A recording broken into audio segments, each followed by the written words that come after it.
शांतनु नामक एक सिद्ध साधु थे। इनकी पत्नी भी एक सिद्ध धर्मपरायण नारी थी। कहानी उस समय की है जब शांतनु और उनकी पत्नी बहुत वृद्ध हो चुके थे और उनकी आंखों की रोशनी भी चली गई थी। इन दोनों का एक पुत्र था जिसका नाम था श्रवण कुमार। श्रवण कुमार बहुत ही सरल स्वभाव का व्यक्ति था। माता पिता के लिए उसके मन में बहुत प्रेम एवं श्रद्धा थी। वो दिन रात अपने माता पिता की सेवा करता था। अपने माता पिता का बच्चों की तरह लालन पालन करता था। उसके माता पिता भी स्वयं को गौरवशाली महसूस करते थे और अपने पुत्र को दिन रात हजारों दुआएं देते थे। कई बार दोनों एक दूसरे से कहते कि हम कितने धन्य हैं कि हमें श्रवण जैसा मातृभक्त पुत्र मिला, जिसने स्वयं के बारे में ना सोचकर अपना पूरा जीवन वृद्ध नेत्रहीन माता पिता की सेवा में लगा दिया। इसकी जगह कोई अन्य होता तो विवाह के बाद केवल स्वयं का हित सोचता और बुरे नेत्रहीन माता पिता को कहीं छोड़ आता और खुशी से अपना जीवन व्यापन करता। जब ये बात श्रवण ने सुनी तो उसने माता पिता से कहा कि मैं कुछ भी भिन्न नहीं कर रहा हूँ, यह मेरा कर्तव्य है। जब मैं छोटा था तब आपने मुझे इससे भी ज्यादा अच्छा जीवन दिया और अब मुझे यह सौभाग्य प्राप्त हुआ है कि मैं आपकी सेवा करूं। आप दोनों जो भी इच्छा रखते हैं मुझसे कहे, मैं उन्हें अवश्य पूरा करूंगा। तब शांतनु और उसकी पत्नी कहते हैं, पुत्र श्रवण, हम दोनों की आयु बहुत हो चुकी है, अब जीवन का कोई भरोसा नहीं है, किसी भी समय हमारी आंखें बंद हो सकती हैं। ऐसे में हमारी एकमात्र इच्छा है, हम तीर्थ यात्रा करना चाहते हैं, क्या तुम हमारी यह इच्छा पूरी कर सकते हो?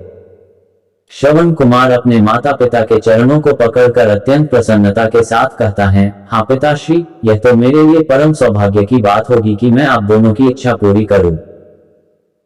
श्रवण अपने माता पिता को तीर्थ करवाने हेतु एक कांवड़ तैयार करता है जिसमें एक तरफ शांतनु एवं दूसरी तरफ उनकी पत्नी बैठती हैं और कांवड़ के डंडे को अपने कंधे पर लादकर यात्रा शुरू करता है। उसके हृदय में माता पिता के प्रति इतना स्नेह है कि उसे उस कांवड़ का लेश मात्र भी भार नहीं लगता। अपने पुत्र के इस कार्य से माता पिता का मन प्रसन्नता से भर उठता है और वे पूरे रास्ते अपने पुत्र श्रवण को दुआएं देते चलते हैं। तीर्थ करते समय जब वे तीनों अयोध्या नगरी पहुंचते हैं तब माता पिता श्रवण से कहते हैं कि उन्हें प्यास लगी है। श्रवण कांवड़ को जंगल में रखकर हाथ में पत्तों का पात्र बनाकर सरयू नदी से जल लेने जाता है।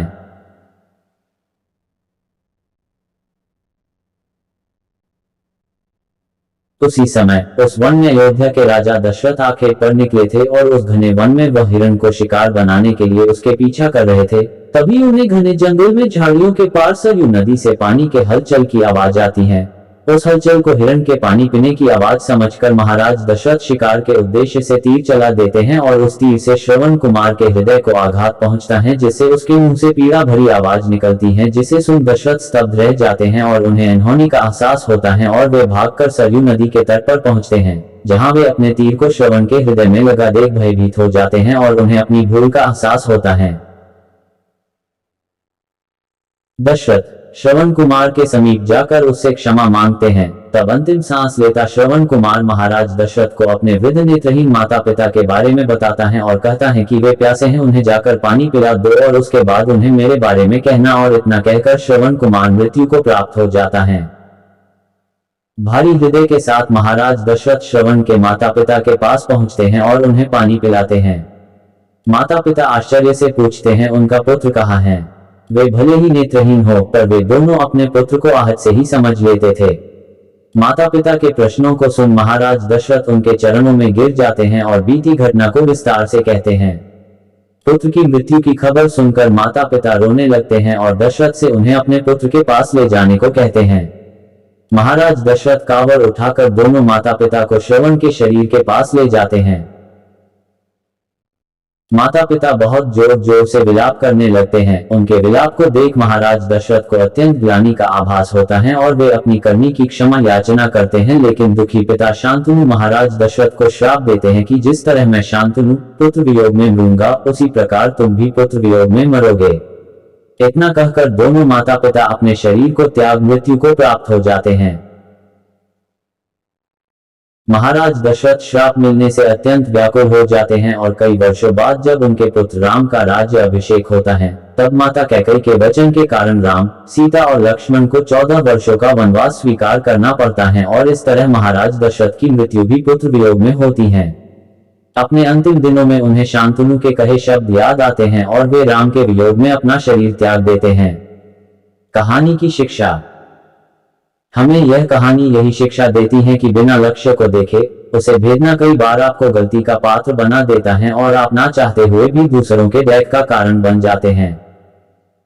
यह थी श्रवण कुमार की कहानी। अपनी माता पिता भक्ति के कारण ही श्रवण कुमार पुराणों में जीवित हैं। श्रवण कुमार सदैव अपनी मातृभक्ति के लिए जाने जाते हैं। उन्हीं की कहानी सुनाकर माता पिता अपने बच्चों को संस्कारित करते हैं। यह कहानी आपको अच्छी लगे तो चैनल को सब्सक्राइब लाइक शेयर जरूर करें। धन्यवाद।